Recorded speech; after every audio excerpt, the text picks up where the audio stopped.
एक महिला अपनी मांग में सिंदूर तो अपने पति का नाम का ही लगाती थी, लेकिन दिल में कोई और बस रहा था। एक तरफ प्यार था तो दूसरी तरफ उसका पति। अपने प्यार को भी छोड़ना नहीं चाहती थी और अपने पति से दूर भी नहीं जाना चाहती थी। यहीं से धोखे की एक कहानी लिखी जाती है। सुनाते हैं पूरी कहानी विस्तार से, तब तक वीडियो को लास्ट तक देखते रहिए। चैनल पर नए हैं तो चैनल को सब्सक्राइब कर लीजिए, बेल आइकन प्रेस कर लीजिए। आदाब, नमस्कार, सत श्री अकाल। आप देख रहे हैं देश राज हमसफ़र। साथियों, जो सच्ची कहानी आपको सुनाने जा रहे हैं, ये सच्ची कहानी दिल्ली, साउथ दिल्ली की है। प्रीति, जिसकी उम्र लगभग 35 साल होती है, दिखने में सुंदर होती है, दिल्ली के ही एक इलाके में सिलाई सेंटर चलाती थी।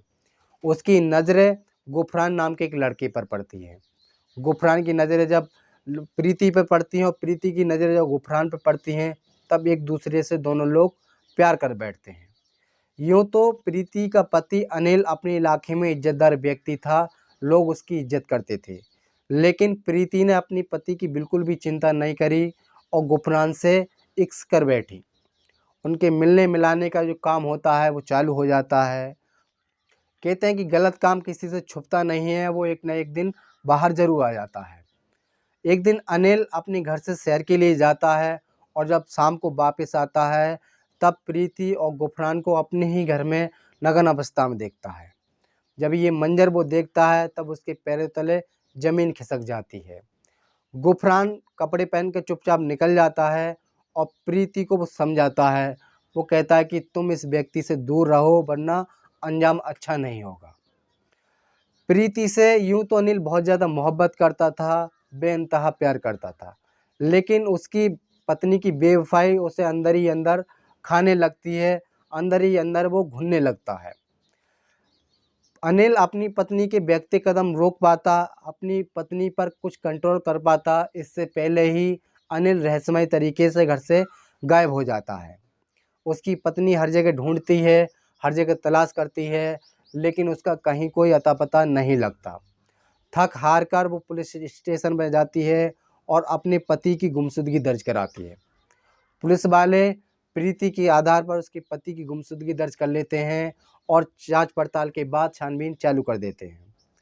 हर जगह ढूंढा जाता है, हर जगह तलाश करा जाता है, लेकिन उसका कोई अता पता नहीं लगता।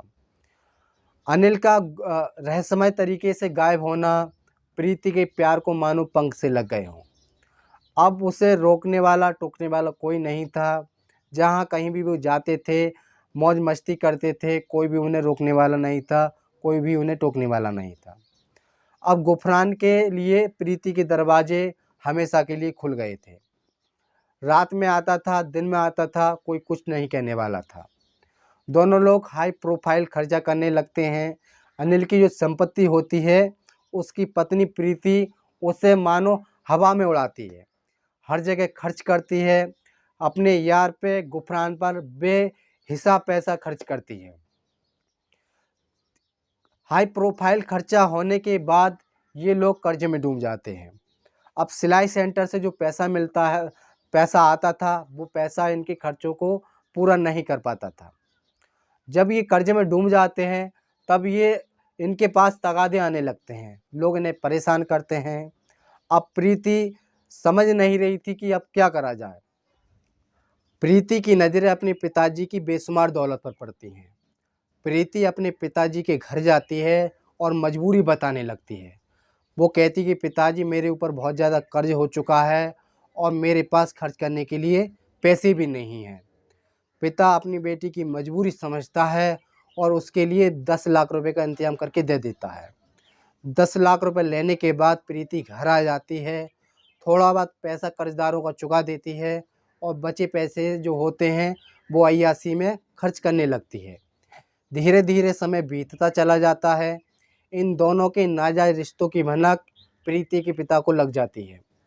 एक दिन दोबारा प्रीति अपने पिता से पैसा लेने के लिए जाती है, पर दोनों के नाजायज़ रिश्तों की भनक लग जाने के कारण पिता उन्हें पैसे नहीं देता है और वहाँ से उसे भगा देता है।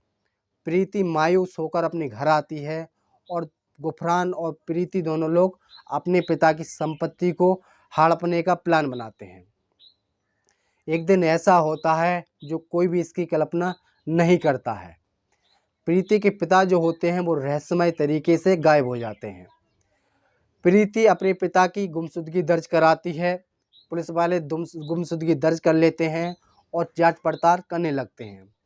अब पुलिस वालों के सामने सबसे बड़ा सवाल ये था कि एक घर में दो व्यक्तियों का रहस्यमय तरीके से गायब होना एक बहुत बड़ा सवाल था। पुलिस वाले अपने मुखबिर भी लगा देते हैं और खुद भी जांच पड़ताल करते हैं, हर जगह ढूंढते हैं, पर कहीं कोई सुराग नहीं लगता। धीरे धीरे पुलिस वालों को गुफरान और प्रीति की नाजायज रिश्तों की भनक लग जाती है। पुलिस वाले दोनों के नंबर सिविल लाइन पर लगा देते हैं। एक दिन कुछ ऐसा होता है कि प्रीति पुलिस की गिरफ्त में आ जाती है।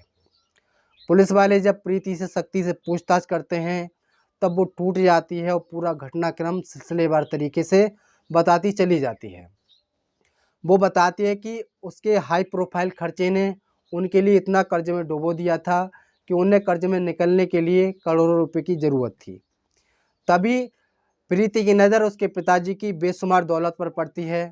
वो चाहती थी कि उसकी अपने पिता की दौलत पर कब्जा करके अब जो भी कर्जा है वो चुकाया जाए और हाई प्रोफाइल जो खर्चा है वो लगातार चलते रहें। तभी एक दिन गुफरान, प्रीति और गुफरान का एक दोस्त घर आते हैं और प्रीति के पिता का तकिए से गला दबा के मौत के घाट उतार देते हैं। प्रीति और गुफरान दोनों प्रीति के पिता को एक कपड़े में लपेटते हैं और एक नदी में फेंक देते हैं।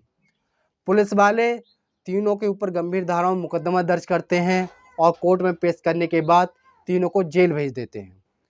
साथ ही पूरे घटनाक्रम को सुनाने का उद्देश्य किसी को परेशान करना नहीं था, किसी का दिल दुखाना नहीं था, बल्कि आपको सजग करना था, आपको जागरूक करना था।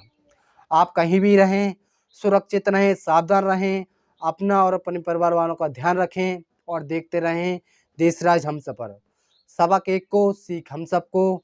जय हिंद, जय भारत।